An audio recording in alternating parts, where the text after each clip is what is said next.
हाँ जी, आज हम क्रिया के 10 बेहतरीन सवाल करने वाले हैं। 10 सवाल ये नहीं होंगे, ये 10 सवालों में संपूर्ण क्रिया टॉपिक का समावेश होगा। जो स्टूडेंट राजस्थान पुलिस एसआई की तैयारी कर रहे हैं, हाईकोर्ट 4th ग्रेड की तैयारी कर रहे हैं, जिनमें हिंदी के काफ़ी क्वेश्चंस पूछे जाने वाले हैं। राजस्थान पुलिस एसआई में 50% और हाईकोर्ट 4th ग्रेड में 50% से अधिक सवाल हिंदी के आने वाले हैं। उन एग्जाम्स और उसके साथ साथ में अदर स्टेट या एसएससी जीडी की बात कर लो, जितने भी एग्जाम्स में हिंदी आती है और हिंदी में क्रिया टॉपिक आता है, उन सभी के लिए ये सेशन महत्वपूर्ण है, क्योंकि यहाँ 10 सवालों में कठिन और इजी दोनों तरह के सवाल होंगे और हर कैटेगरी के सवाल होंगे, ताकि क्रिया टॉपिक अपना कंप्लीट कवर हो जाए। पहले क्वेश्चन से स्टार्ट करते हैं और पहला प्रश्न आपके सामने है कि सकर्मक क्रिया वाला वाक्य छांटिए। हमें बताना है कि इन चार में से सकर्मक क्रिया वाला वाक्य कौन सा है। तो सीधा सा कंसेप्ट है, कंसेप्ट सीखने का प्रयास हम इस क्लास के अंदर करेंगे 10 प्रश्नों के माध्यम से। और कंसेप्ट सीख लिया आपने, कोई भी कॉन्सेप्ट आप सीख लेते हैं तो उस टॉपिक में फिर कुछ बचता नहीं है, आप किसी भी तरह के सवाल हल कर सकते हैं। तो सकर्मक और अकर्मक क्रिया, कर्म के आधार पर क्रिया के 2 प्रकार होते हैं और इनकी पहचान करने के लिए हमने क्या या किसको का प्रश्न करना होता है। बस यही एक तरीका है जिससे आप 100% किसी भी वाक्य में क्रिया की पहचान कर सकते हो, कुछ एक दो अपवाद को छोड़कर। और ये सभी जगह एप्लीकेबल होता है। सभी तरह के प्रश्नों की हम बात करेंगे। क्या और किसको का प्रश्न आपको पूछना होता है, लेकिन प्रश्न सही तरीके से भी पूछना पड़ता है। आगे इससे कई सवाल आएंगे जिसमें अगर आपने प्रश्न सही तरीके से नहीं पूछा तो भी आपका उत्तर सही नहीं होगा। तो सबसे पहले हम बात करते हैं सकर्मक क्रिया वाला वाक्य छांटिए और आपको प्रश्न करना है क्या किसको। अब कैसे करना है, कर्ता को साथ में लेकर आपको प्रश्न करना है। तो यहां पर कर्ता राजू सदा रोता रहता है, तो रोने का कार्य कौन कर रहा है, राजू। जो भाई कार्य करता है वही तो करता होता है ना। तो यहाँ पे रोने का कार्य राजू कर रहा है तो ये करता है। तो यहां से शुरू करो, राजू और क्रिया से पहले क्या लगाओ, राजू क्या रोता रहता है। राजू क्या रोता रहता है, कोई सार्थक उत्तर आया क्या इस प्रश्न का। अगर इस प्रश्न का कोई सार्थक उत्तर नहीं आता है तो वहां पर अकर्मक क्रिया होती है। यानी क्या प्रश्न का उत्तर अगर नहीं मिलता है तो अकर्मक क्रिया होगी, और क्या प्रश्न का उत्तर अगर मिलता है तो सकर्मक क्रिया होगी। जैसे कि सतीश ने केले खरीदे, तो सतीश करता हो गया, सतीश ने क्या खरीदे, क्या खरीदे पे आंसर क्या निकल के आया, सतीश ने क्या खरीदे बताओ, केले खरीदे ना। तो यहां पर क्या प्रश्न का उत्तर आया ना, जो क्या प्रश्न का उत्तर आता है वह आपके कर्म होता है। और जिस वाक्य में कर्म होता है वहां पर सकर्मक क्रिया होती है। यानी कि इस वाक्य में आपको क्या प्रश्न का उत्तर मिला और क्या प्रश्न का उत्तर मिला, यानी कर्म मिला और कर्म मिला, यानी सकर्मक क्रिया इस वाक्य में आपके हो गई। लेकिन यहां राजू क्या रोता रहता है, इसमें क्या रोता रहता है, कोई उत्तर नहीं मिला, तो इस वाक्य में आपके कौन सी क्रिया हो जाएगी, इस वाक्य में आपके अकर्मक क्रिया हो जाएगी। चलिए ये बताइए कि हरीश बस पर चढ़ गया, इस वाक्य में कौन सी क्रिया होगी, क्या का प्रश्न करना है आपको, है ना। तो हरीश क्या चढ़ गया, अगर किस पर चढ़ गया तो आंसर आ जाता बस पर, है ना। लेकिन क्या और किसको प्रश्न का आंसर इसमें आपको देखने को नहीं मिलेगा। हरीश क्या चढ़ गया, किसको चढ़ गया, इन प्रश्नों की कोई सार्थकता नहीं है। सार्थकता नहीं होने के कारण यहां पर आपकी क्या होगी, अकर्मक क्रिया होगी। क्या और किसको प्रश्न का उत्तर नहीं मिला, अकर्मक क्रिया होगी।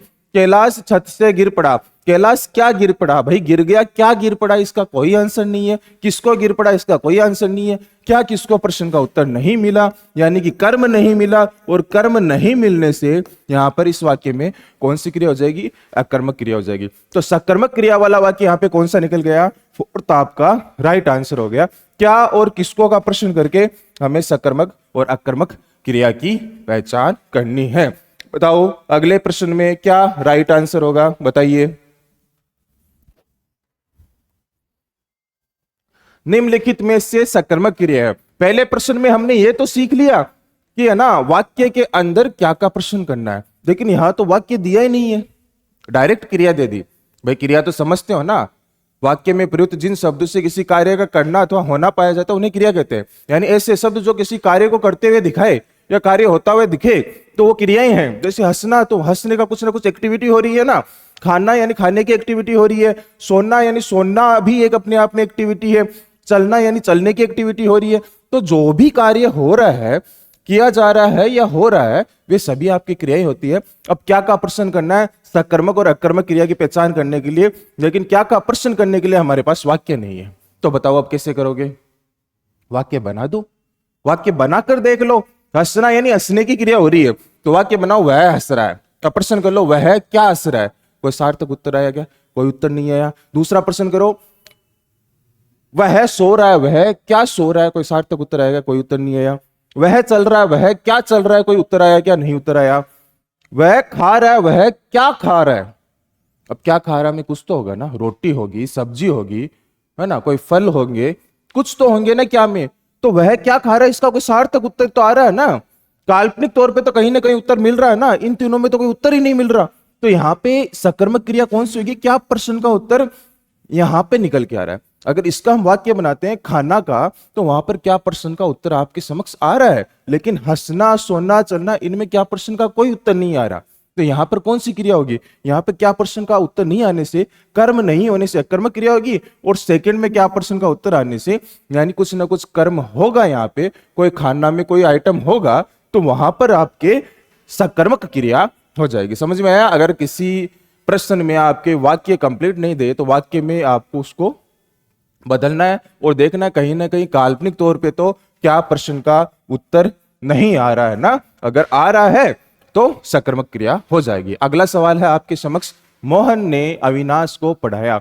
बताओ वाक्य में कौन सी क्रिया होगी? मोहन ने अविनाश को पढ़ाया, इस वाक्य में कौन सी क्रिया होगी? बताओ देखे।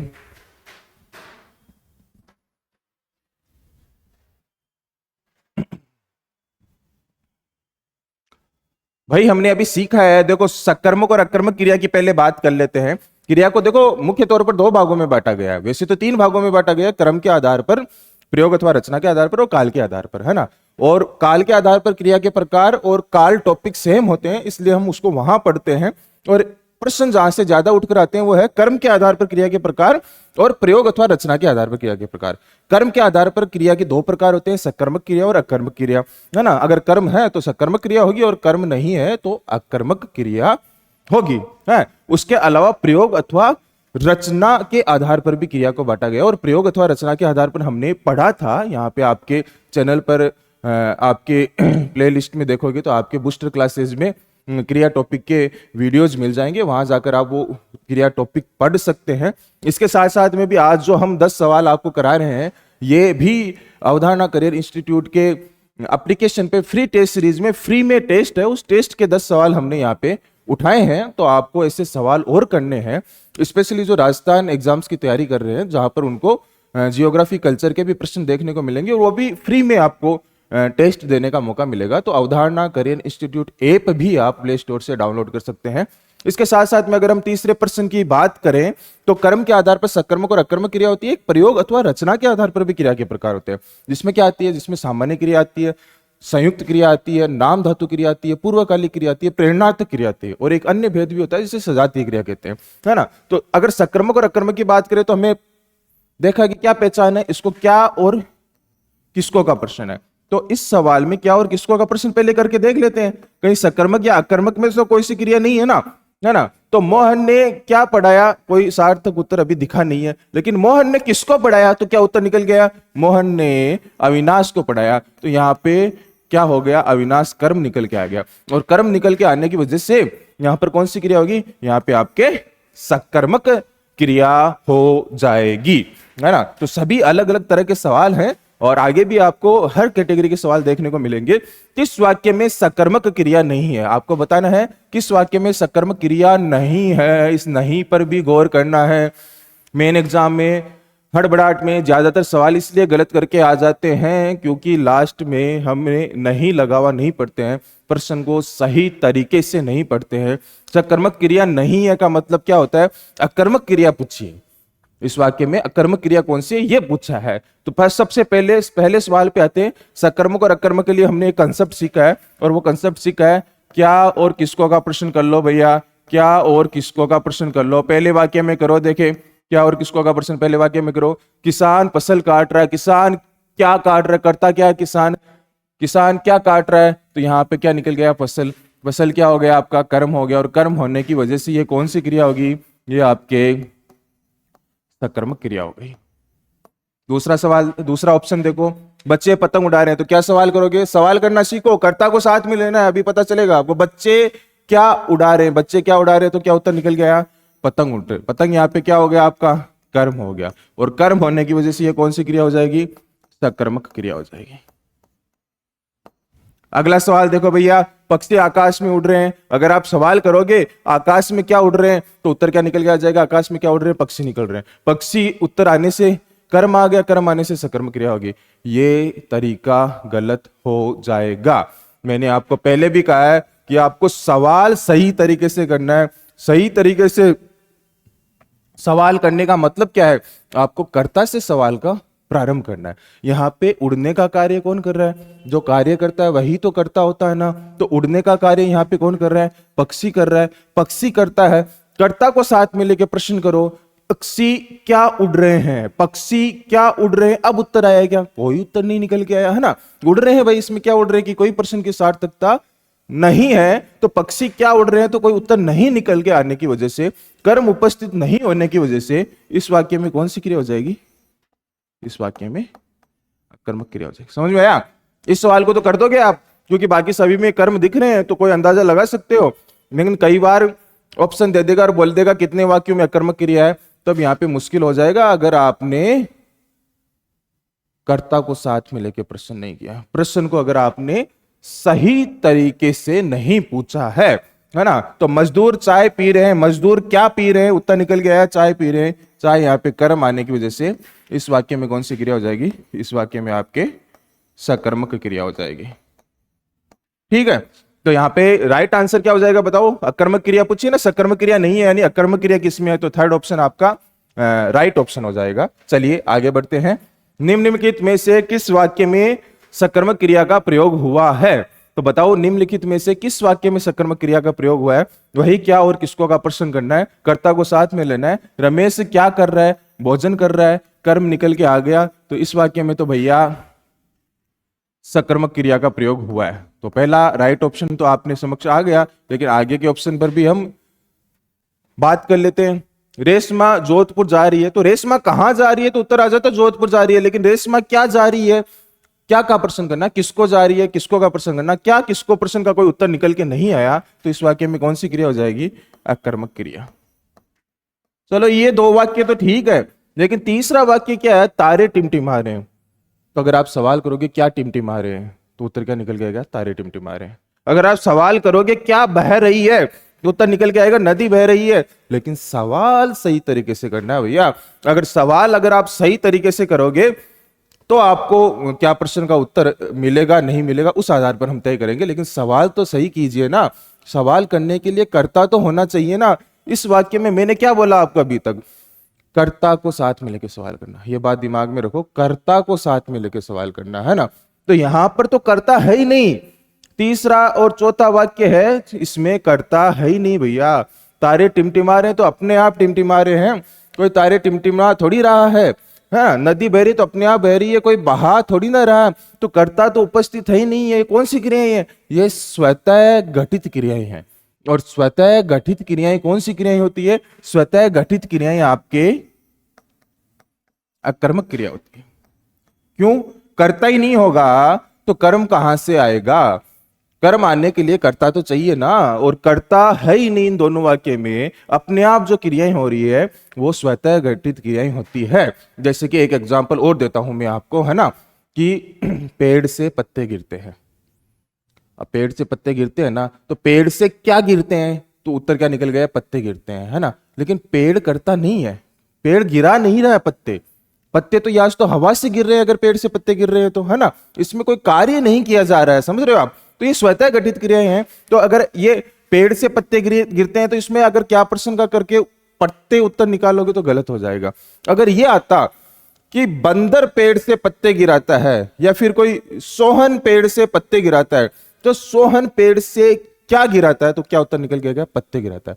यानी कर्ता से वाक्य का प्रारंभ हो रहा है या कर्ता आ रहा है, तो कर्ता को साथ में लेके हम क्या प्रश्न करेंगे, तब उत्तर आएगा, तब वो उत्तर कर्म होगा और वाक्य में सकर्मक क्रिया होगी। लेकिन कर्ता है ही नहीं, वर्षा हो रही है, अब इसमें कोई कर्ता है ही नहीं, तो जिन वाक्यों में कर्ता नहीं होता आप सवाल पूछ ही नहीं सकते, और वहां पर कौन सी क्रिया होगी? आपके अकर्मक क्रिया होगी। तो यहाँ पे सकर्मक क्रिया वाला वाक्य कौन सा हो गया? फर्स्ट ऑप्शन आपके राइट आंसर हो गया। जिस वाक्य में क्रिया का सीधा फल कर्ता पर पड़े उसे कहते हैं, आप बताओ क्या कहते हैं? ये सवाल हमने कहां से दिया? ये सवाल हमने आपके परिभाषा से दिया। तो परिभाषा भी हमें पता होनी चाहिए, है ना। उदाहरण में हम टॉपिक पढ़ लें वह भी सही नहीं है, परिभाषा की जानकारी भी होनी चाहिए। तो कर्म के आधार पर क्रिया के दो प्रकार होते हैं, सकर्मक क्रिया और अकर्मक क्रिया। और सकर्मक क्रिया में क्या होता है कि वाक्य में कार्य का फल सीधा कर्ता पर नहीं पड़ के कर्म पे पड़े तो सकर्मक क्रिया होती है। और अकर्मक क्रिया में क्या होता है? आपने देखा है कि कर्म नहीं होता है तो क्रिया का फल या कार्य का फल सीधा कर्ता पर पड़ता है। तो जिस वाक्य में क्रिया का फल सीधा कर्ता पर पड़ता है उसे कौन सी क्रिया कहते हैं? अकर्मक कहते हैं। सीधा कर्ता पर पड़ने का मतलब क्या है? यहां कर्म उपस्थित है ही नहीं, और कर्म की अनुपस्थिति में सीधा कर्ता पर प्रभाव पड़ेगा और अकर्मक क्रिया यहां इस वाक्य में हो जाएगी। तो अगर सीधा कर्ता पर पड़ता है तो अकर्मक क्रिया हो गई। अगला सवाल देखो, कौन सा वाक्य अकर्मक क्रिया का है? बताओ कौन सा वाक्य इसमें अकर्मक क्रिया का है? क्या और किसको का प्रश्न पूछना है ना। तो यहां पर अगर बात करें, रमेश ने राम को पुस्तक दी, तो रमेश ने क्या पुस्तक दी? रमेश ने क्या दी? तो उत्तर आ रहा है पुस्तक दी। किसको दी? राम को दी, है ना। तो यहां पर तो आप देखोगे दो दो कर्म निकल के आ रहे हैं, है ना। तो ये तो सकर्मक क्रिया का होने ही वाला है, और सकर्मक में भी द्विकर्मक क्रिया का उदाहरण आपके समक्ष होने वाला है। वीणा क्या लाती है? तो उत्तर निकल के आया सामान लाती है ना। तो यहां पर भी कर्म निकल के आ गया।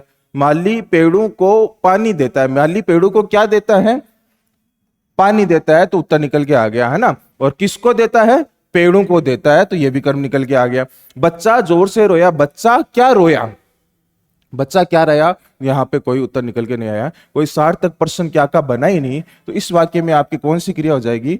इस वाक्य में आपके अकर्मक क्रिया हो जाएगी। तो अकर्मक क्रिया का उदाहरण बचा है, तो आपके फोर्थ राइट ऑप्शन यहां पर आपको देखने को मिलेगा। एक चीज ध्यान रखना, ये जो रोना, उठना, सोना, चलना, दौड़ना, भागना, नाचना, ये क्या है? ये दैनिक और प्राकृतिक क्रियाएं हैं। ऐसी जो क्रियाएं होती है ना, वो कैसी होती है? वो अकर्मक क्रियाएं होती है ना। जो दैनिक और प्राकृतिक क्रियाएं होती है वे सभी आपके अकर्मक क्रिया होती है। अगला सवाल में आपको पूछा है द्विकर्मक क्रिया प्रयुक्त हुई है। पहले वाले सवाल में भी द्विकर्मक क्रिया के उदाहरण आए थे। द्विकर्मक क्रिया का क्या मतलब होता है? जहां पर दो कर्म होते हैं वो द्विकर्मक क्रिया होती है। जो आपके सकर्मक क्रिया होती है ना, वो सकर्मक क्रिया के दो प्रकार होते हैं, एक तो द्विकर्मक क्रिया और एक कर्मक क्रिया। दो कर्म होते हैं तो वो द्विकर्मक क्रिया होती है, और अगर एक कर्म होता है तो वहां पर एक कर्मक क्रिया होती है ना। तो दो कर्म के लिए हमने पहले भी उदाहरण देखे हैं, पिछले सवाल में भी। यहां पे हमें देखना होगा कि दो कर्म होने होंगे। पत्रकार ने समाचार लिखा, पत्रकार ने क्या लिखा? समाचार। यहाँ तो एक ही प्रश्न, एक ही कर्म निकल के आया आपका, है ना।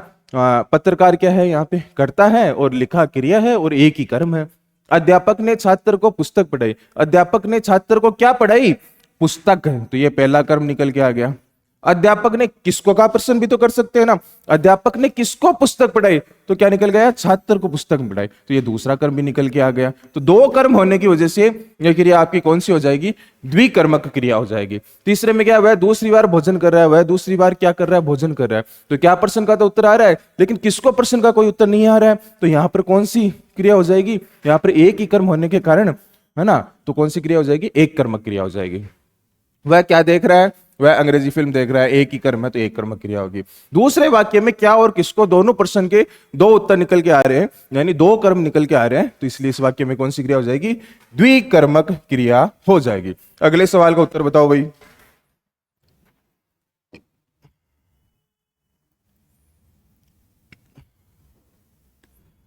पूर्वकालिक क्रिया प्रयुक्त हुई है, पूर्वकालिक क्रिया बतानी है। अब ये सवाल आ गया प्रयोग अथवा रचना के आधार पर क्रिया के प्रकार, जहां पर 5 प्रकार माने जाते हैं मुख्य तौर पर। सामान्य क्रिया, संयुक्त क्रिया, नाम धातु क्रिया, पूर्वकालिक क्रिया और प्रेरणार्थक क्रिया, है ना। इसके साथ साथ में एक सजातीय क्रिया भी अन्य भेद के तौर पर पढ़ते हैं। तो पूर्वकालिक क्रिया के बारे में पूछा है, और पूर्वकालिक क्रिया में कहा जाता है जब एक कार्य होकर तुरंत दूसरा कार्य होता है, जब एक कार्य होकर तुरंत दूसरा कार्य होता है तो वहां पर पूर्वकालिक क्रिया मानी जाती है ना। तो क्या हुआ पूर्वकालिक क्रिया में? एक कार्य होकर तुरंत दूसरा कार्य, यानी कम से कम दो कार्य होने चाहिए।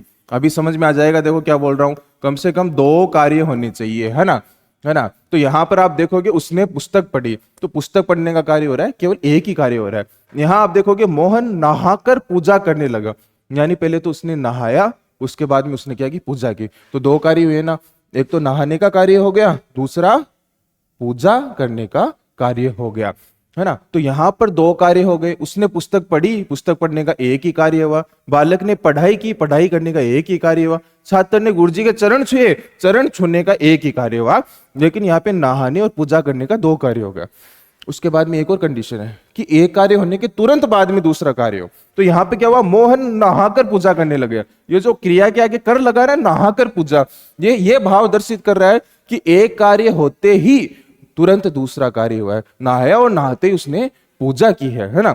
तो अगर क्रिया के आगे कर लगा दिया जाए, नहाकर, सोकर, पीकर, उठकर, है ना, तो जैसे कि बच्चा दूध पीकर खेलने चला गया, तो दूध पीकर यानी पीना क्रिया के आगे कर लगा दिया, है ना, है ना। मोहन सोकर उठ गया, यानी सोकर, सोना क्रिया के आगे कर लगाकर उठना आ गया। दो कार्य हो रहे हैं, कर का प्रयोग हो रहा है एक क्रिया के बाद में, तो वहां पर कौन सी क्रिया होगी, वहां पर आपके पूर्वकालिक क्रिया प्रयुक्त होगी, है ना। इसके बाद में क्या है, वह घर पहुंच गए। इस वाक्य में पहुंच गया कौन सी क्रिया है? तो देखो कि प्रयोग अथवा रचना के आधार पर क्रिया के 5 प्रकार बताए। इसमें एक सामान्य क्रिया और एक संयुक्त क्रिया भी होती है। सामान्य क्रिया का मतलब क्या होता है, जहां एक ही क्रिया प्रयुक्त होती है या एक ही शब्द क्रिया के तौर पर प्रयुक्त होती है। संयुक्त क्रिया क्या होती है, जहां पे एक से अधिक क्रिया प्रयुक्त होती है, ये कह सकते हैं एक से अधिक शब्द क्रिया के तौर पर प्रयुक्त होते हैं, है ना। तो यहां पर पहुंचना और जाना दो क्रियाएं प्रयुक्त हो रही है। या फिर यह भी कह सकते हो कि दो शब्द हैं जो क्रिया को परिभाषित कर रहे हैं। भाई क्रिया क्या होती है, वाक्य में प्रयुक्त जिन शब्दों से कोई कार्य हो रहा हो, तो पहुंच और गया से ही तो कहीं जानने का कार्य हो रहा है ना। और जानने का कार्य बताने के लिए दो शब्दों की आवश्यकता हो रही है और एक से अधिक शब्दों की आवश्यकता हो, तो वहां पर संयुक्त क्रिया हो रही। अगर यही उदाहरण ऐसे होता कि वह घर गया, अब वह घर गया, वह आपके सर्वनाम है, घर आपके संज्ञा है ना, और वह आपका कर्ता भी है। गया यहां पर आपके एक ही शब्द क्रिया को परिभाषित कर रहा है ना। तो यहां पे जब एक ही शब्द है, तो इस वाक्य में पूछेगा कौन सी क्रिया हो जाएगी, तो इस वाक्य में आपके सामान्य क्रिया हो जाएगी। और यहां पे एक से अधिक शब्द क्रिया के तौर पर परिभाषित कर रहे हैं, दो शब्द हो गए जैसे, तो यहां पे कौन सी क्रिया हो जाएगी, यहां पर आपके संयुक्त क्रिया हो जाएगी। तो ये क्रिया के 10 सवाल हमने देखे हैं। इसके अलावा एक आपके नाम धातु क्रिया भी होती है, जिसमें क्या होता है कि देखो लिखना, पढ़ना, चलना, जाना, ये तो सामान्य क्रियाएं हैं। लेकिन जैसे एक बाद शब्द है और बाद से बतियाना बना दिया, लात शब्द लात से लतियाना बना दिया, तो इससे संज्ञा, सर्वनाम, विशेषण शब्दों से कोई क्रिया बना दी जाए तो वहां नाम धातु क्रिया होती है। एक आपके प्रेरणात्मक क्रिया और होती है, जिसमें क्या होता है कि मोहन ने मुकेश से पाठ पढ़वाया, यानी कोई एक व्यक्ति दूसरे व्यक्ति से कोई कार्य करवाता है, चलवाया, खिलवाया, पढ़वाया, तो वहां पर कौन सी क्रिया होती है, प्रेरणात्मक क्रिया होती है। अगर आप इन क्रियाओं को और भी अच्छी तरह से पढ़ना चाहते हैं तो अपने इस YouTube चैनल पर क्रिया टॉपिक के 2 वीडियोज उपलब्ध है, वो जाकर आप देख सकते हैं। आज के लिए इतना ही, धन्यवाद।